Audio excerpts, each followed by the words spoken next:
não dá pra entender. Ninguém merece essas coisas de filosofia.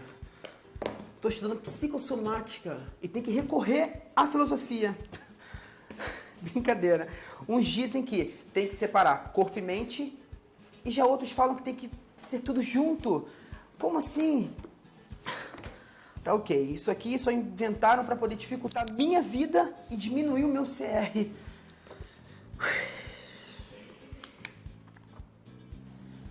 As psicossomáticas são enfermidades cujos sintomas físicos são causados por elementos de ordem psicológica. O que causa? Sentimentos de perda, culpa, abandono, medo, mágoa, estresse, ansiedade, carência, raiva, entre outros. Algumas concepções filosóficas que deram origem ao conceito alternam, afastam ou conciliam o corpo e a alma. Em Teoria das Ideias, Platão originou o conceito de dualidade, onde ideia e matéria estão interrelacionadas. Séculos depois, Descartes afirmou uma separação radical entre essas duas esferas, denominando essa corrente de dualismo, mas sempre tem aquele diferentão que gosta de se contrapor, e afirmou que não havia separação alguma. Esse foi o monismo, que nasce com Spinoza. Além desses três grandes pensadores, na Grécia Antiga existiram outros nomes que falavam dessa relação corpo e alma, como Hipócrates, Demócrito, Epícoro, Lucrécio. São tantos nomes aqui. Nomes, conceitos, tanta coisa. É nesse semestre que meu CR não sobe mesmo.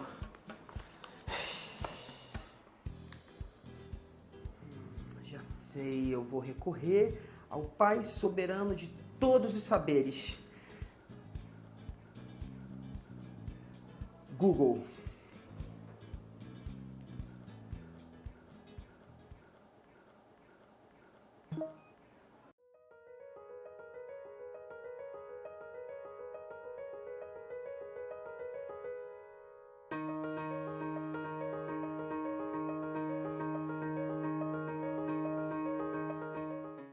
Esta concepção global da enfermidade que temos na psicologia em relação às doenças psicossomáticas foram originadas pelas contribuições da psicanálise.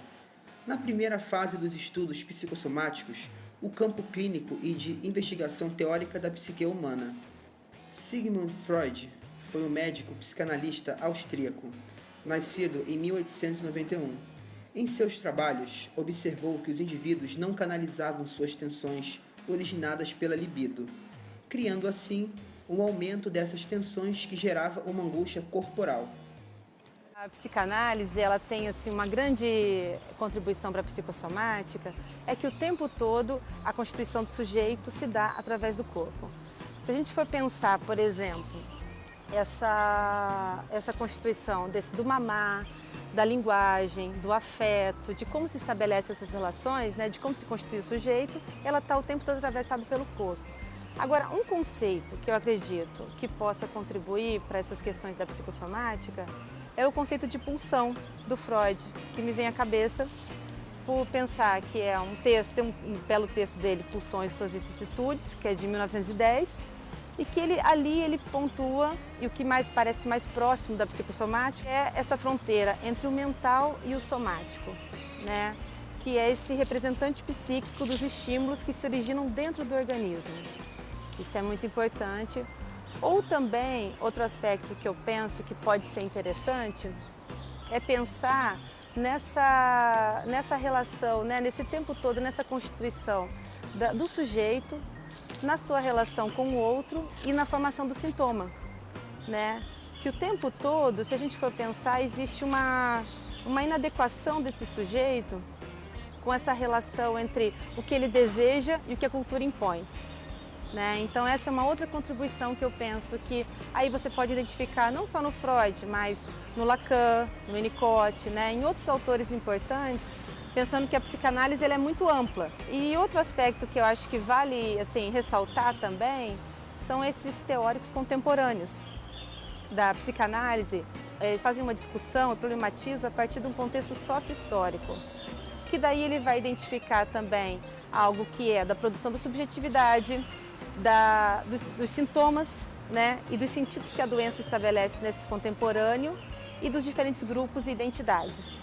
O que eu acredito que seja uma grande importância e um grande fortalecimento para a psicologia. As concepções da psicanálise puderam ser confirmadas pelos trabalhos de caráter experimental do behaviorismo, na fase intermediária dos estudos psicossomáticos. Também conhecido como comportamentalismo, é uma área da psicologia que tem o comportamento como objeto de estudo. Johann Reinhold foi um médico alemão, nascido em 1773. Foi o primeiro teórico a usar o termo psicossomática para designar a interação entre corpo e alma. Defendia a ideia de que a alma tinha primazia sobre o corpo e ambos interagiam de diferentes maneiras. Ele, no caso, foi um professor de psiquiatria na Universidade de Leipzig, na Alemanha. E muito interessante foi que ele começou, no caso, ele pode ser considerado um pioneiro no estudo da psicossomática. Ele que colocou essa questão em voga na época. E um dos trabalhos que ele desenvolveu foi exatamente a relação que para ele, como católico ou como muito religioso, era de corpo e alma. E como que a alma, ou como que os problemas da alma, que era essa a colocação dele, poderiam afetar diretamente no corpo do indivíduo. E ele tinha uma teoria que as desordens mentais, elas acometiam a alma daquele sujeito. Ele colocava duas coisas como muito importantes para acometer o sujeito com algum tipo de doença. Era exatamente os fatores ambientais externos e a predisposição da alma desse sujeito. Ele falava que tinha uma relação estreita entre o organismo daquele sujeito e a alma dele. E, em adição a isso, o comparativo que nós podemos fazer hoje em dia e que Johann sempre tocou foi que você não pode ver o sujeito apenas como um único mecanismo somático. Ele não é apenas um organismo. Ele, para Johann, tem a alma também. Em paralelo a isso, nos dias de hoje, a gente pode tentar interpretar essa questão da alma do sujeito como consciência. Um sujeito que tem uma determinada consciência, ele, se tiver algum tipo de predisposição ou algum problema, ele pode, através de pensamentos disfuncionais ou pensamentos dentro, por exemplo, da terapia cognitivo-comportamental, para traçar esse paralelo, dentro de pensamentos automáticos, ele pode simplesmente adoecer. Tentar voltar a observar o humano, hoje em dia, de uma maneira em que 80 anos atrás, Johann já fazia. Quero observar o humano de uma maneira mais holística. Não tem apenas um organismo ali, mas tem uma família ali. Tem o habitat em que ele vive, tem o social dele. E tudo isso afetaria o que ele no passado chamava de alma e hoje em dia nós chamamos de consciência, de pensamentos. E pensamento praticamente é tudo, né? Para você poder se entender como pessoa e como ser humano. Walter Kennel foi um médico fisiologista norte-americano, nascido em 1871. Seus trabalhos abriram caminho para a psicofisiologia, pesquisas voltadas para o estudo das interações entre os processos mentais e processos fisiológicos. Os trabalhos de Walter Kennel, eles foram cruciais para a psicossomática exatamente no sentido de analisar como que os processos emocionais poderiam atuar de maneira clara e objetiva no processo fisiológico do sujeito. E quando a gente fala de processos emocionais, hoje em dia nós não podemos tirar a questão que já foi levantada por Johann, que é exatamente da mente do sujeito, dos pensamentos do sujeito, vindo de encontro com o processo emocional. O sujeito, ele com certeza pensa algo, esse sujeito ele expressa algo, mesmo que não seja por comportamento, mas por um pensamento, por uma imagem ou algo do tipo. E isso daí desencadeia ou gera um processo emocional que vai acabar acometendo a parte fisiológica desse indivíduo. E Walter Cannon começou a perceber isso daí exatamente como quando ele começou a trabalhar e verificar que quando o organismo ficava numa situação de fight or flight behavior, que é uma situação de luta ou fuga, e o animal, no caso, tá, né, nessa situação de alertness, que é situação de alerta, ocorria de uma hora para outra toda uma modificação fisiológica nesse organismo. Então era uma emoção básica, era uma emoção forte, era uma emoção primal, atuando em cima de uma fisiologia.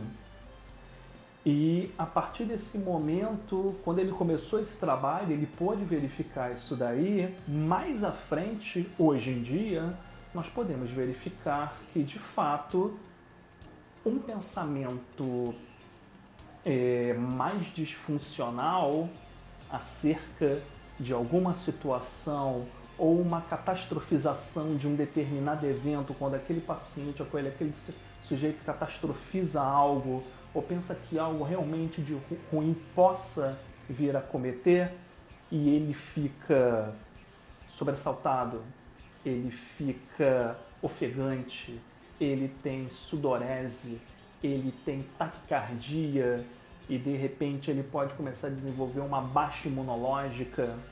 Isso daí, e o trabalho de Walter Cannon foi fundamental para as pessoas traçarem esse paralelo também. A pessoa adoece com alguém, por alguém e para alguém. É necessário nos perguntarmos sempre que se propõe um paciente com este sintoma. Quem é seu destinatário? Em função de que situação foi criado? Resultados de pesquisas apontam que as relações no trabalho e familiares são os principais fatores que influenciam o bem-estar dos indivíduos. A família é o primeiro grupo social em que somos inseridos. Assim, vemos que a nossa identidade é constituída por muitos elementos que vêm dessa instituição social. Desse modo, percebe-se que quando há controvérsias internas a essa instituição, seja nos papéis ou no seu contexto, o indivíduo pode vir a entrar em conflito e a desenvolver uma somatização por ausência de adaptação. Existem 3 tipos de famílias que foram caracterizadas como famílias psicossomáticas, por Minuchin. Referem-se a algumas organizações familiares que propiciam, reforçam e mantêm sintomas psicossomáticos em seus membros, sendo elas superprotetoras, rígidas e emaranhadas. Superprotetoras quando há uma preocupação excessiva dos membros uns com os outros, rígidas quando apresentam dificuldade em lidar com mudanças, e emaranhadas caracterizando-se por relacionamentos interdependentes. Voltando o nosso olhar para outra esfera da socialização humana, é nítido que, assim como a família, o trabalho exerce valores e funções sobre nós. A sociedade líquido-moderna, termo cunhado pelo sociólogo polonês Bauman, é um momento onde a fluidez e a flexibilidade atuam de maneira predominante em nossas vidas. O trabalho também agregou um valor líquido, dando espaço ao incerto, orientado pela atual lógica mercadológica. É necessário que o trabalhador seja produtivo, competitivo, esteja aberto a mudanças em curto prazo e assumam riscos continuamente. O trabalho atua como regulador social e é fundamental para a subjetividade humana.